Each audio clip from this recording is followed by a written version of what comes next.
Greetings. I am Dr. Noni Davis, and I'm coming to you from St. C Academy, African Center School here in North Carolina. And I am a legacy owner. I inherited this, I co founded with my parents and my late father, William Edward Davis, and my mother, Sylvia Davis. And we are in our 30th year, and we just give thanks for that. And so today I wanted to talk about this amazing, incredible book that I read that is, I recommend to all Black people because it is a very thought provoking. Um, it'll make you check your Blackness. Where are you on the Blackness spectrum? So, the name of the book is A Sky Full of Elephants, and it's a book that I recently read, and I was part of I'm still part of this reading group. Um, it was written by Sibo Campbell. He is an African American man from Brooklyn, New York, and he's a writer, he's a novelist, he is a filmmaker, a designer, and a screenwriter. So if you are interested in seeing some of his other stuff, his name is Sibo Campbell. And let's see. And so my reading group, we're all it's about 150 people, male and female, who are moving through this book. It doesn't have too many pages. Um, I read a lot, so I read this book in about it's got 288 pages. I read in about 2 or 3 days because I was just every chapter made me go, wow. So this story, I'm gonna just give you a synopsis. I don't want to go too deep because I want to focus on what the things that I got from the book.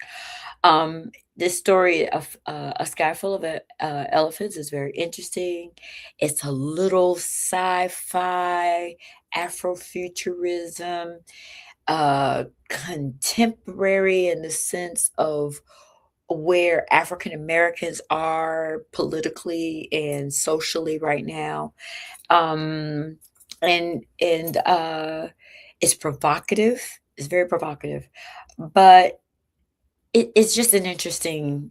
I don't know where you would necessarily place this. I mean, folklore kind of. I don't know. But the book is set in America, and it follows the life of an African American man and his daughter, uh, it, who is he has been incarcerated, has been uh, demonized by this narcissistic, racially and socially perverse society. The author skillfully creates a wide spectrum of characters that reflect the levels of self acceptance of Blackness in our community. So, when I say a spectrum, we're all somewhere on the spectrum. Some of us are all black, black, black, black, black. Some of us are in between that and Black power.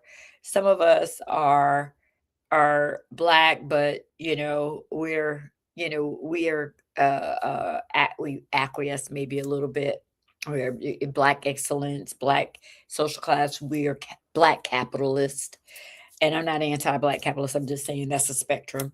And then you have those who are anti-black, all the way to people who just like hate black people, and they are like these MAGA people who just despise their blackness and are okay with white supremely stupid behavior. Anyway, so the Campbell introduces how these extremes manifest, these extremes of blackness, of our self-acceptance of ourselves, um, how these extremes manifest after an event where all the white people in America become mesmerized, transfixed, by this unseen force that causes them to walk in the water, whatever body of water they are near,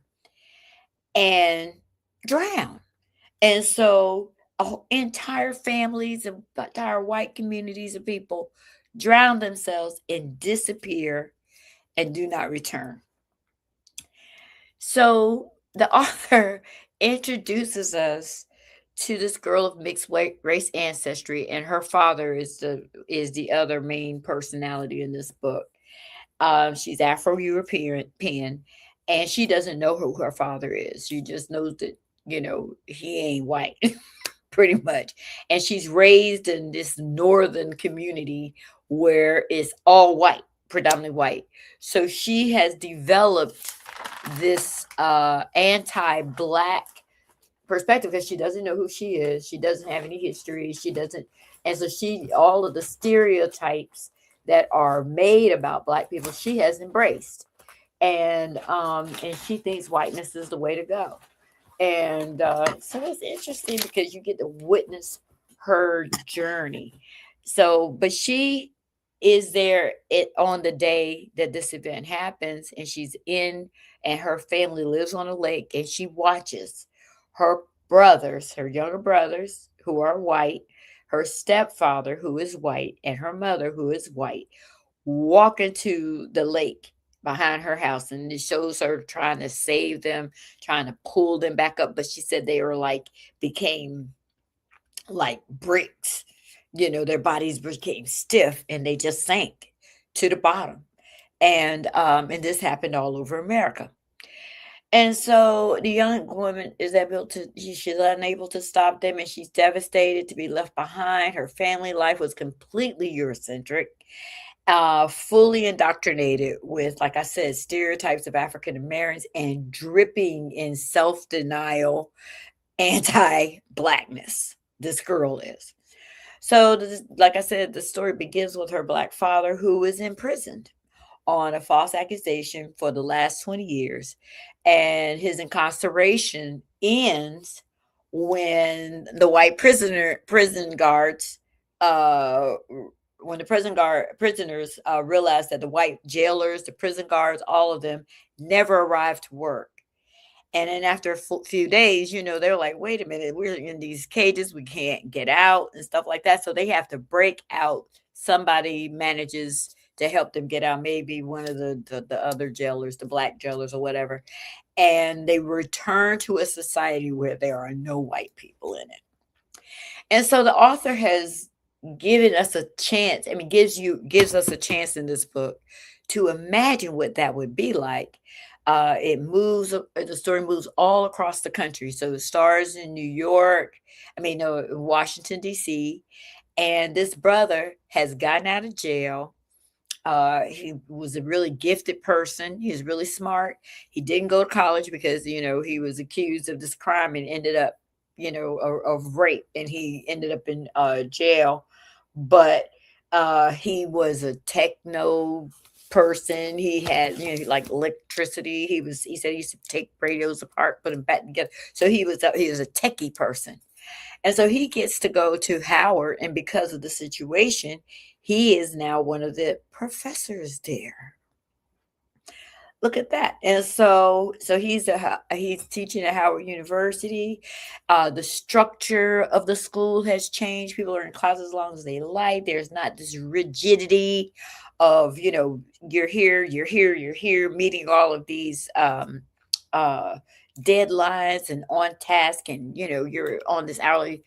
All that is gone. And his daughter finds him, this black girl, black boy, this mixed race girl, black girl. I don't like to say mixed race. So this girl who had multi ethnic girl uh finds him because she at least knows his name, and calls him and tells her that she needs help. So he decides, okay, and he has never seen her before. So he travels out to the Midwest and he picks her up, and then they have a few racial encounters. And this is where the story really begins. So the story at the beginning is giving you a clue of how and I think it's like a year or two later when I mean, about a year later when the man meets his daughter. So now you get to see how folks have settled in and how they have settled in. So one of the characters in the story, these characters were melanated people who react differently, extremes to the disappearance of these white folks. Some characters experience, like I said, jubilation. They feel freer, and they're able to move on. They others are mourning white folks, the disappearance of these folks. Some folks seem lost. They have lost the compass because maybe they were only seeing themselves through the lens of whiteness. And author creates these characters whose hatred, self hatred, drives them to embrace and dress as Klansmen. And it made me think of the Dave Chappelle character of Clayton Bigsby, who is this blind African American man who thinks he's white and he hates black people. And it's a comic, but he really is anti-hate. Well, this guy Sibo helps you, brings somebody like who would be like a real life character. He brings a life, and this is not comedy, and it's dangerous, and so it was not funny. There were characters who literally lost their minds as a result of the group suicide of white folks. And the author also examines the impact of this Christian religion through a European lens, and how these folks thought that these white folks had been raptured and they were left behind, and so they called them walkers, and they are a whole nother like cult that is like, and these are all brown people, black and brown people who just feel like they have been left behind. Um, so the father is, the girl has to, she has all these stereotypes, and so she's having to fight through these stereotypes to accept her father as who he is, but she has all these preconceived notions about who black people like. Black people are dangerous, black people are and so you see her as she's encountering different people along this journey down south, because they go to Detroit, they go to Chicago, and these are now chocolate cities, right? Washington DC, of course, chocolate city. So now you're getting to see how things just kept going. And in Detroit, they're like, oh, like white people are here, well, we just gonna keep it moving and keep it going. And they were just living their life like, you know all right, this is how we go, how we do it. um but the father decide, trying to meet the girl, but meet the girl on her terms, right? So on her terms, she wants to find this family member who is down south now, and so that's a whole nother thing. She wants to reunite with her mother's family, but and there's a whole bunch of secrets right there, because how did her white mother's sister or in-law survive? So that's a whole thing. So this during this journey, the author showcases the vibe of blackness that is displayed in chocolate cities, like I said, Chicago, Detroit, and then they get down to Mobile. And we see how the vibe at institutions is transformed. The airport, is a whole different experience. Getting food. You see, cars are on the side of the road, have gas and have keys in them. So you want to use it, you got it. There's not the entire ecosystem of capitalism and stuff has completely dissipated. The final destination is a black southern city in Alabama, which I thought was interesting because last week I was talking about how in Alabama the U.S. Colored troops were the ones that ended pretty much ended. They were the last critical bot battle of the Civil War was in Alabama. And I think the last war was in Texas, but 5,000 U.S. Colored troops defeated the Confederacy in and ended the Civil War at the level it was. And this was in Africatown, right down the street from Africatown, and also right down the street from Mobile, Alabama. And we know Mobile, I mean, Alabama got so much history. You got Tuskegee Airmen. You've got, like I said, this Civil War battle that I had never heard about until I started reading Barracoon. And then um yeah, and to watch the documentary about Africa Town and how these were the last people to come on the ship Clotilda. These are the descendants. These people were brought here. They were kidnapped from Benin, Nigeria, Dahomey area, and were brought in 1860s. It was illegal for anybody to even go to Africa at this point. To the slave trade was illegal, so for them to even be kidnapped. But these people were kidnapped right before the end of the Civil War, like right before the war began, and it ended right there in Africa Town. Crazy. And so you've got that, you've got the civil rights movement, you've got the bus boycott in Montgomery, you've got uh, uh, Alabama, I mean, the universities, the HBCUs there.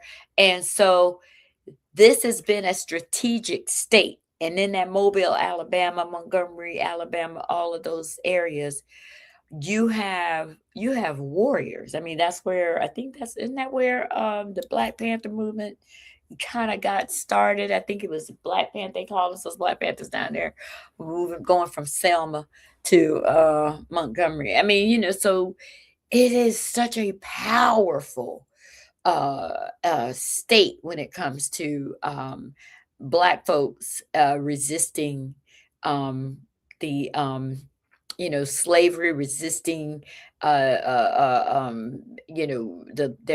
rejection of their civil rights, fighting on all kinds of levels, and demanding their humanity. So I thought it was very strategic that he would pick Mobile, Alabama, with all of its history there. So, like I said, this location is to be an oasis of blackness, beauty, brilliance, self-love, elevation. The people in this community live harmonious.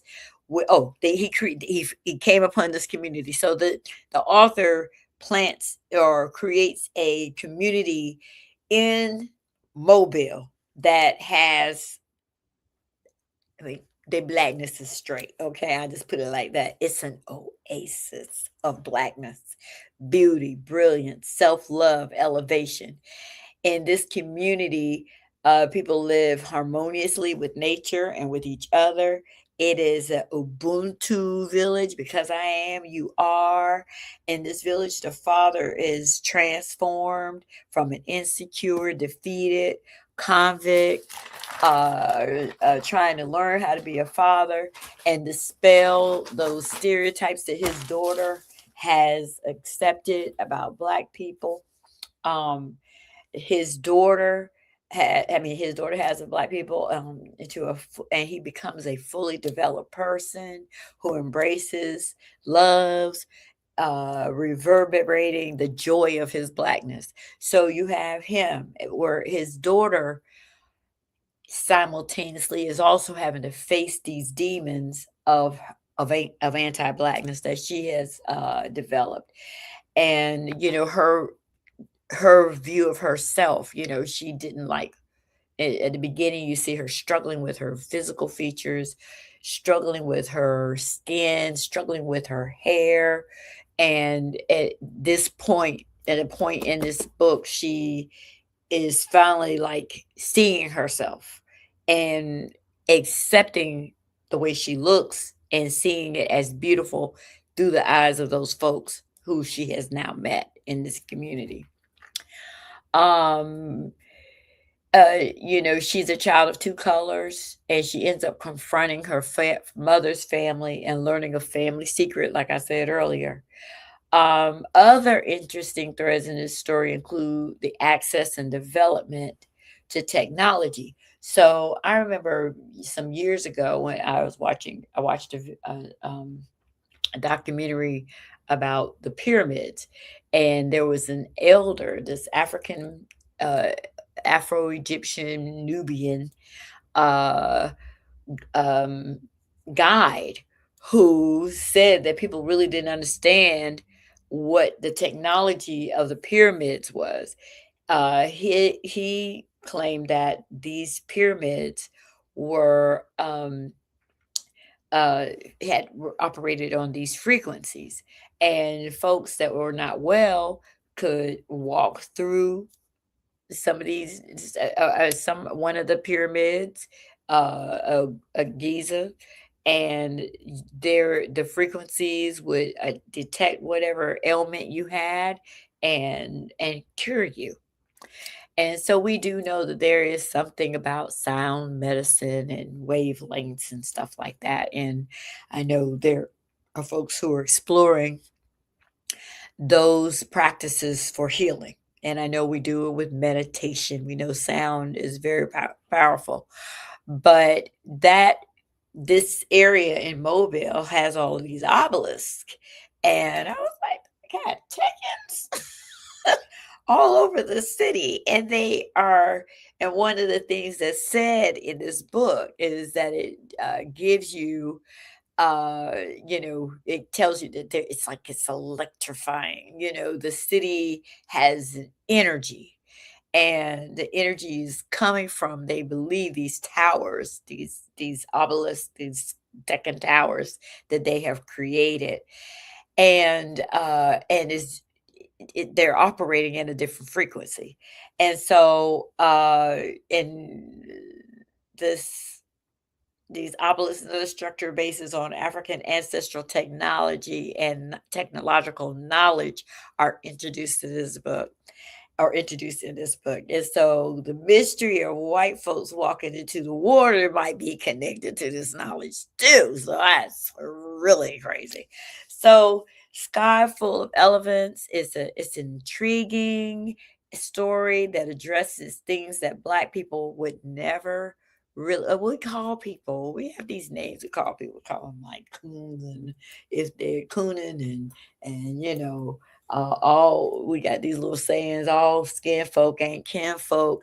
So we know that those things exist. But in this story, he really, Sibo Campbell is pulling out all kinds of, you know, things like, even what is black masculinity? What is female femininity? What is it to live in a space where we're Africans are not fighting women, men and women are not, you don't have these man, woman, female, male wars. You didn't see that.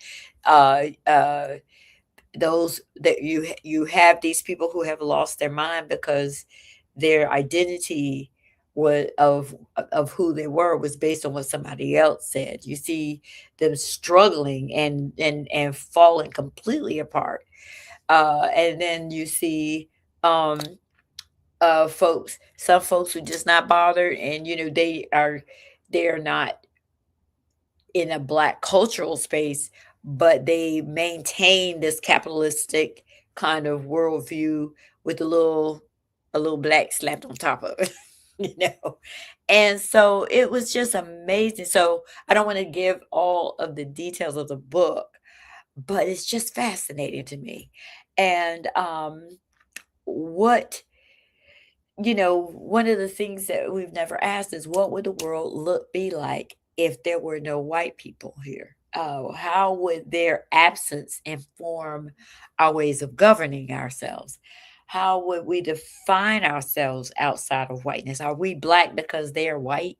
Because that really, these colorisms that we have are not are just words that people made up.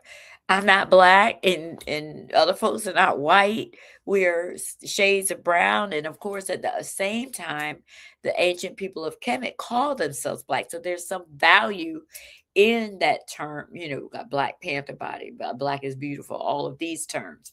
But we've had to co-opt it to affirm it's a made-up construct. This idea of racism um, is made up. How would our systems evolve? Do African Americans have enough knowledge of our old ways of how we operated before colonialism, so we can reinstate those practices versus continuing in this Eurocentric worldview? Do African Americans, like I said, have enough knowledge? What would we do without a spiritual system grounded in white supremacy with white gods, angels, and culture values? When we have our own traditions and we believe in the creator, we if you practice a lot of these a lot of our spiritual systems have pantheons. Of course, Christianity would never say it has a pantheon, but it does. It has God, the Son, the Holy Ghost, angels, Mary. That's a pantheon of gods, or people who have powers or whatever. And so each of our spiritual systems, whether it's Kemet or whether it's the Akan or whether it's Ifa, Yoruba, they all have their own pantheon of gods. And we know that the Greeks have pantheon, and we know that the Romans had pantheon of gods. And so all spiritual systems have a pantheon of gods. So of angelic beings, and that's a pantheon. And so what this book makes the reader take a look at themselves and evaluate their place on the spectrum of self-love or self-hatred. Where are we? Are we at are we here where we love ourselves? We don't feel like we have to make apologies for ourselves. Do we accept ourselves as we are? And at the same time, are we accepting humanity, embracing the humanity of all people? Or are we over here thinking that white is right, Black people ain't got no sense, Black people ain't do nothing, Black people can't do nothing? Where are we on the spectrum? And it's not to say that Black people are perfect or without fault, because we're human, right? But it's just interesting. It would be this book was going to make you look at where you are on the spectrum. And I love that about us. Another thing, what is life without policing? What is life without classism? What is life like inside an egalitarian society wherein the king and queen move as equals among the people? And I'm not above you, you're not above me. I might have this position, but I'm not lording it over you. What is life with no monetary economy? What is life without factories hustling and bustling, without pollution, without extracting things out of the earth and decimating the earth and making it life unbearable for other people? What would you do without the white gaze of determining your humanity based on preconceived notions, lies, and social violence? So I encourage everyone to read this book. To read this book.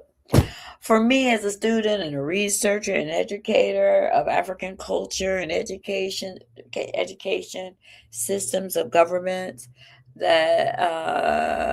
of spirituality and history, I believe that I would have definitely immersed myself in this African community. I would have been right at home there, and just living my freedom. But like I said, A Sky Full of Elephants by Sibo Campbell. And go, and see where you stand on the spectrum of blackness. Ashe, ashe, oh.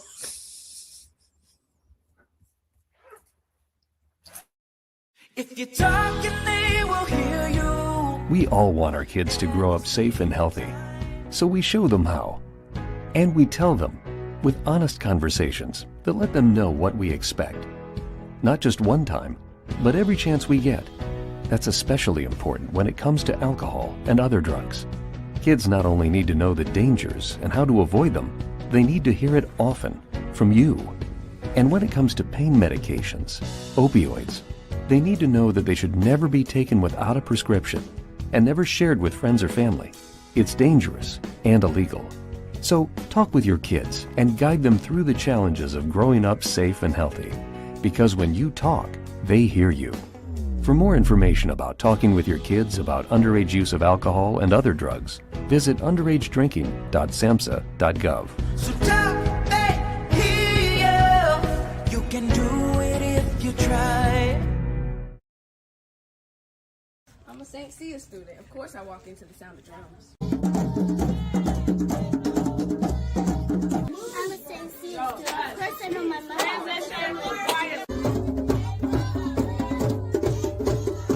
I'm a St. Cia student. Of course I can play the drum. I'm a St. Cia student. Of course I can work with my hands. I'm a St. Cia student.